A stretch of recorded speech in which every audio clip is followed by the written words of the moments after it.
Perkenalkan,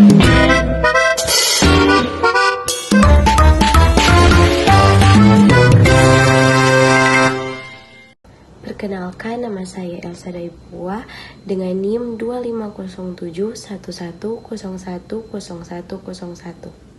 Di sini saya akan membahas tentang materi kelompok kami dengan judul Pemerintahan Daerah dan Hubungan Pusat dan Daerah. Jadi, negara kesatuan adalah bentuk negara yang memiliki satu pemerintahan pusat yang memiliki kekuasaan penuh atas seluruh wilayah negara. Dalam negara kesatuan, kekuasaan dibagi menjadi beberapa tingkat, tetapi semua kekuasaan tersebut berada di bawah kendali pemerintah pusat. Karakteristik negara kesatuan ada 7, yaitu 1. Pemerintahan pusat, kekuasaan terpusat, hukum dan kebijakan yang sama, tidak ada otonomi daerah, pemerintah pusat memiliki kontrol, 1 sistem administrasi, dan 1 sistem hukum. Dan pada saat ini saya akan membahas tentang definisi hubungan pusat dan daerah. Hubungan pusat dan daerah adalah hubungan antara pemerintah pusat dan pemerintah daerah dalam mengatur urusan-urusan negara. HPD merupakan bagian dari sistem pemerintahan yang mengatur bagaimana kekuasaan dan wewenang dibagi antara pemerintah pusat dan pemerintah daerah. Kita masuk dalam definisi pemerintahan daerah. Pemerintahan daerah adalah sistem pemerintahan yang mengatur urusan-urusan daerah dengan otonomi yang luas. Pemerintahan daerah merupakan bagian dari sistem pemerintahan negara yang bertujuan untuk meningkatkan kesejahteraan masyarakat daerah dan mempromosikan otonomi daerah.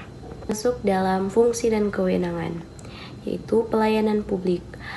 Memberikan layanan dasar seperti pendidikan, kesehatan, kependudukan, dan infrastruktur kepada masyarakat. Kedua, pembangunan. Merencanakan dan melaksanakan pembangunan daerah, baik fisik maupun ekonomi, untuk meningkatkan daya saing dan kesejahteraan masyarakat. Yang ketiga, pemberdayaan. Mendorong partisipasi masyarakat dalam pembangunan dan pengembangan ekonomi lokal, termasuk dukungan bagi UMKM. Definisi otonomi daerah.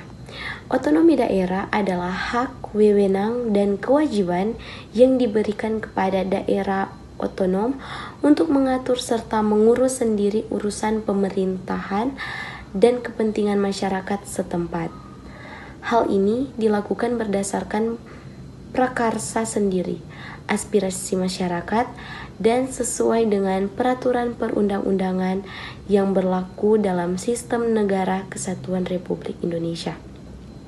Tujuannya adalah untuk meningkatkan pelayanan publik, kesejahteraan masyarakat, serta mendorong kemandirian dan pembangunan daerah. Kita masuk dalam prinsip-prinsip. Yang pertama, otonomi. Otonomi daerah berarti bahwa pemerintah daerah memiliki kekuasaan untuk mengatur dan mengurus urusan-urusannya sendiri, sesuai dengan undang-undang dan peraturan yang berlaku. Yang kedua, desentralisasi. Desentralisasi adalah proses pengalihan kekuasaan dari pemerintah pusat ke pemerintah daerah, sehingga pemerintah daerah memiliki kekuasaan yang lebih besar dalam mengatur dan mengurus urusan-urusannya sendiri. Yang ketiga, partisipasi. Partisipasi masyarakat adalah prinsip yang menekankan pentingnya ketertiban masyarakat dalam proses pengambilan keputusan dan penyelenggaraan pemerintahan daerah. Kita masuk dalam kesimpulan. Jadi kelompok kami menyimpulkan bahwa pemerintahan daerah memiliki otonomi untuk mengatur dan mengurus urusan-urusannya sendiri dengan prinsip desentralisasi yang mengalihkan kekuasaan dari pemerintah pusat ke pemerintah daerah.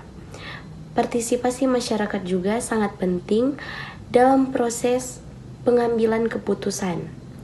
Hubungan antara pemerintah pusat dan daerah didasarkan pada koordinasi dan kerjasama untuk mencapai tujuan bersama. Prinsip-prinsip otonomi daerah meliputi otonomi, desentralisasi, dan partisipasi. Tujuan otonomi daerah adalah meningkatkan efektivitas dan efisiensi pemerintahan daerah, meningkatkan partisipasi masyarakat, dan meningkatkan pembangunan daerah. Dengan demikian, otonomi daerah diharapkan dapat meningkatkan kesejahteraan masyarakat dan kemajuan daerah. Otonomi daerah juga diharapkan dapat meningkatkan kualitas hidup masyarakat dan mengurangi kesenjangan antara daerah.